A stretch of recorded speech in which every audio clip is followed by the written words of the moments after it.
Olá, tudo bem? Meu nome é Carolina Chaves, eu sou neuropsicopedagoga e também psicanalista. Hoje aqui no canal vou tratar de um tema que é bem pertinente para a sociedade atual. Tenho certeza que vai movimentar aí o seu pensamento, a sua reflexão, ou talvez até você já tenha uma ideia formada a respeito do tema proposto e pode contribuir com a gente lá nos comentários. Por falar em comentário, eu queria deixar uma coisa bem clara. O vídeo ele é feito para que você assista e para que isso contribua com a sua qualidade de vida e saúde mental, né? Então, se você curtiu o vídeo, quiser deixar sua curtida, eu vou ficar muito feliz porque eu vou ter um índice mostrando o quanto meu trabalho está sendo realmente bem apresentado. Se você quiser fazer algum comentário, mesmo que seja uma crítica, desde que de uma forma bem respeitosa, você pode deixar sim, porque é tudo muito bem-vindo e eu leio tudo que todo mundo escreve. Agora, se você quiser se inscrever, vai ser uma honra ter você aqui no meu canal. Seja muito bem-vindo.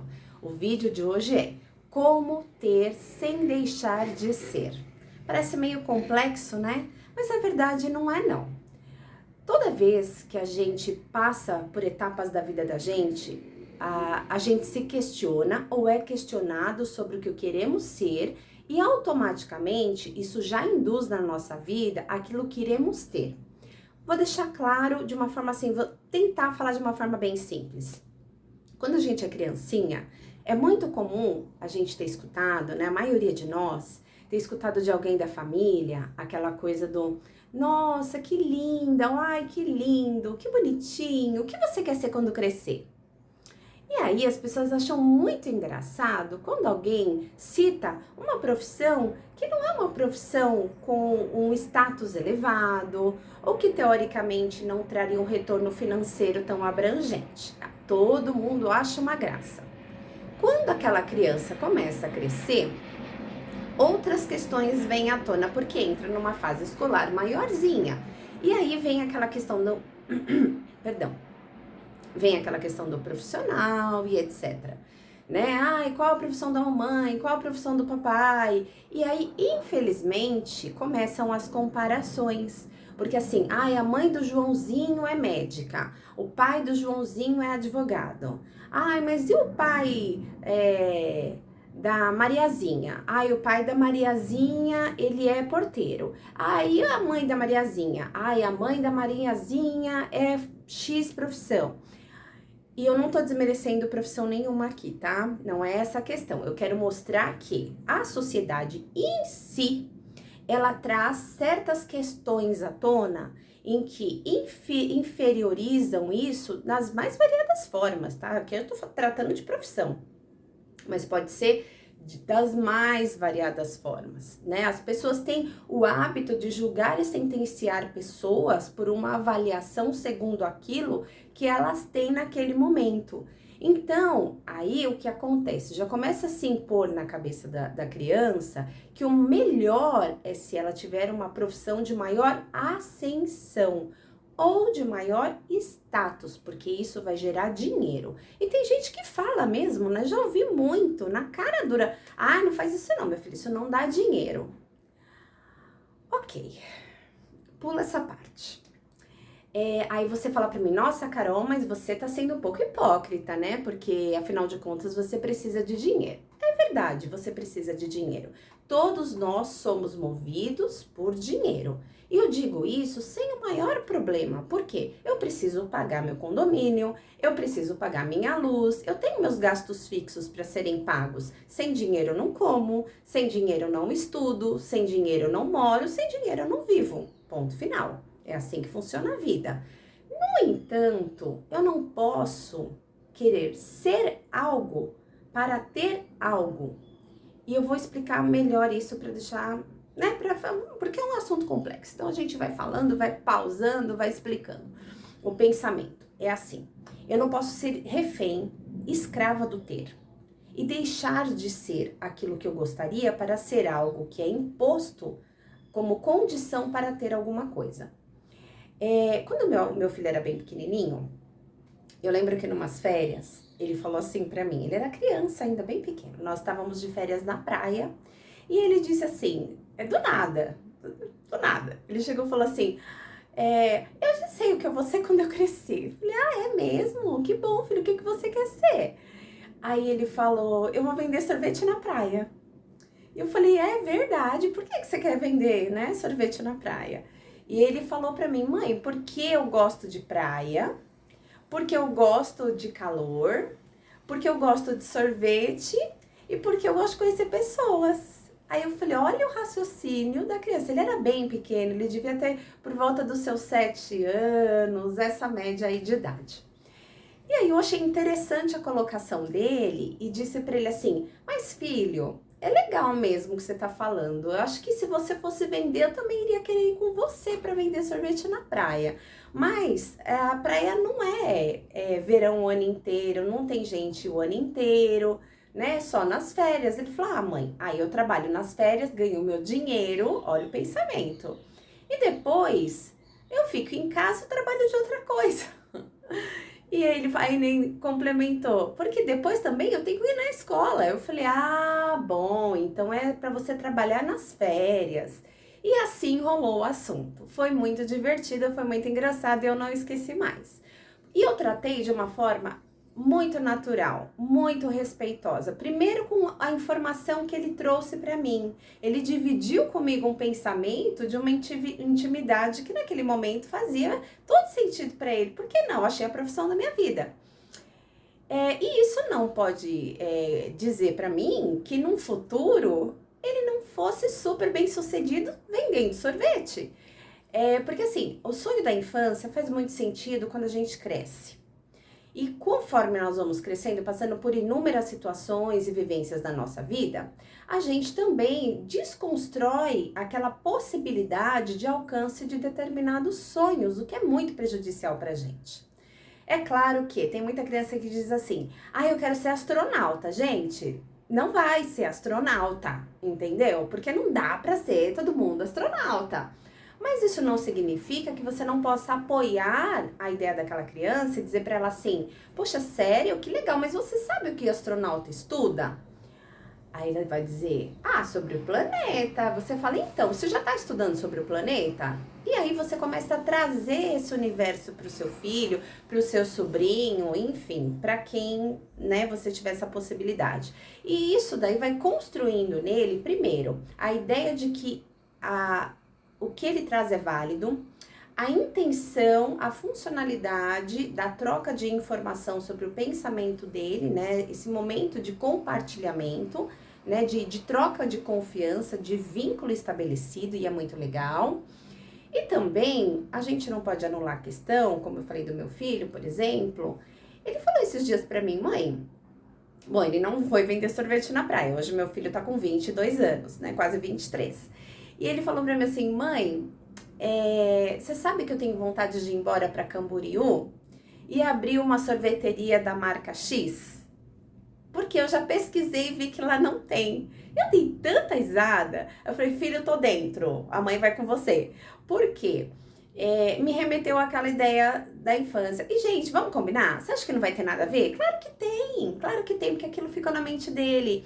E eu tenho certeza absoluta que se ele fosse, se tudo desse certo, porque talvez dê, não é uma ideia fixa, mas também não é uma coisa para ser jogada fora, ele vai ser muito bem sucedido sendo dono de uma sorveteria, por que não, né? Então, você entende como as coisas podem ser aprimoradas? E ele não vai ter que abrir mão do ser para ter, né? Então, o que eu quero trabalhar aqui nesse vídeo é que, assim, nós não podemos ser escravos do ter, mesmo porque a ânsia do ter, ela é simplesmente incansável, inalcançável, inesgotável, sabe? Quanto mais você tem, mais você gostaria de ter. E quanto mais você tem, mais refém do sistema você fica. Por quê? Porque você se sente obrigado ou a aumentar o que você tem, a ampliar e aprimorar, ou manter aquilo que você tem.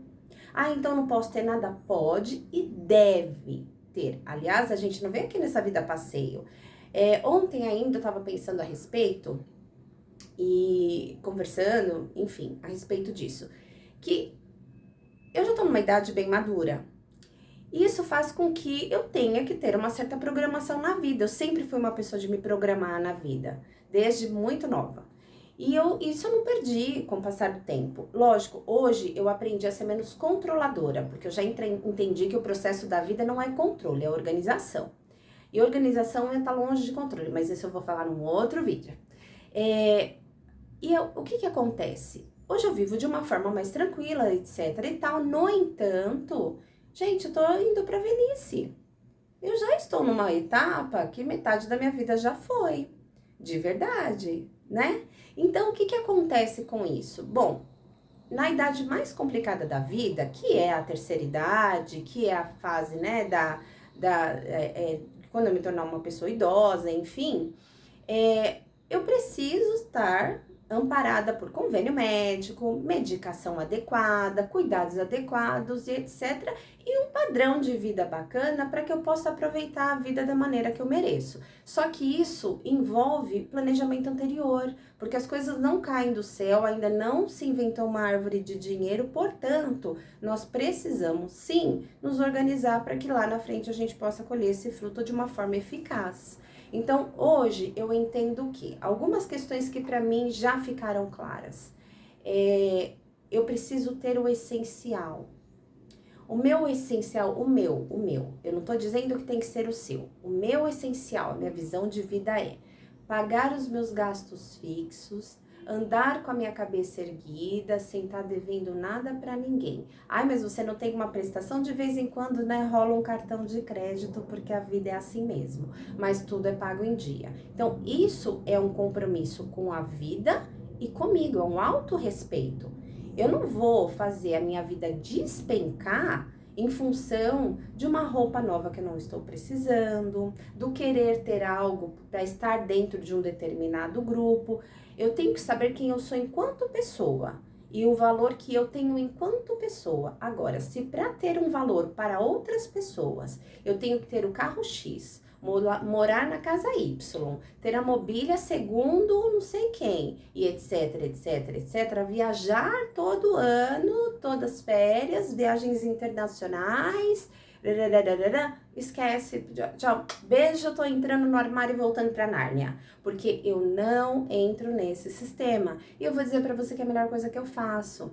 Eu entrei numa fase de consciência, inclusive ecológica das coisas, no qual é um desperdício, né? É um prejuízo, inclusive para o planeta, quando você tem excesso de coisas, excesso de consumos. É assim, eu vou consumir? Eu compro. Eu vou consumir quando? Agora. Então eu preciso comprar agora. Ah, mas eu não vou consumir agora. Tá, mas eu vou consumir daqui a pouco? Eu realmente preciso comprar agora? Preciso comprar agora. Então tá bom. Então vou lá e compro agora. Compra no primeiro lugar? Não. Eu pesquiso primeiro, depois eu compro. E avalio, será que eu preciso comprar tudo aquilo, naquela quantidade? Ah, não, acaba sendo, né, um desperdício. Entende? Então, é uma observação, um planejamento e uma reflexão sobre as minhas ações. Isso faz toda a diferença no meu orçamento no final do mês. Eu acho que isso vale para tudo na vida. Você tem que pensar com relação a isso, né, para você ter uma pessoa com você. Você precisa deixar de ser? Acho que não. Acho que não e não, tenho certeza que não. Você não deve deixar de ser para ter. Então, tudo que você deixa de ser, você se anula, né? Você anula seu conceito, você anula seu valor, você anula a sua verdade, você anula a sua qualidade de vida. E aí você anula, sabe o quê? Principalmente o presente que Deus deu, que foi a sua própria vida. Você ganhou uma vida de presente, uma oportunidade de crescimento intelectual, emocional, espiritual, e você tá dando de volta para o universo, para Deus, para o que você acredita, a sua total ingratidão, jogando tudo fora, atrás de conceitos alheios, atrás de adequação ao todo, ao alheio, sabe? Então, olha, não é à toa que Deus criou cada um de nós de uma forma diferente. Portanto, cada um de nós tem a sua digital e o seu DNA e a sua característica e o seu valor, tá? E esse valor não se mede pelo ter, esse valor se mede pelo ser.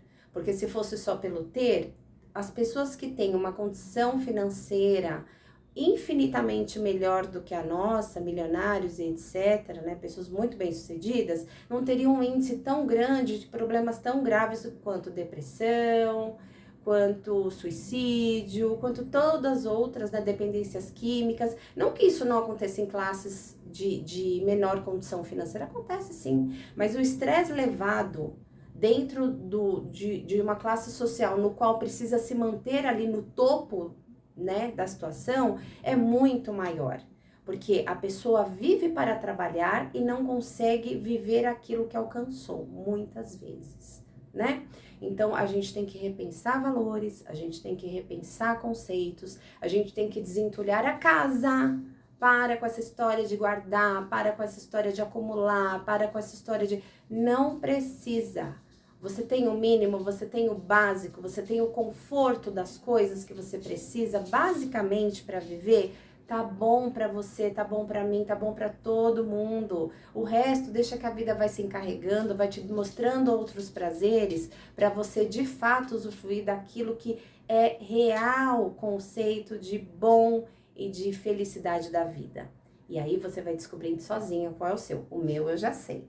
O seu você tem que descobrir sozinha, fica agora, é o seu pensamento com você mesma. Espero ter te ajudado, eu tô muito feliz que você tenha assistido o vídeo até o final. Um beijo grande, um abraço bem apertado e até o próximo vídeo. Tchau, tchau!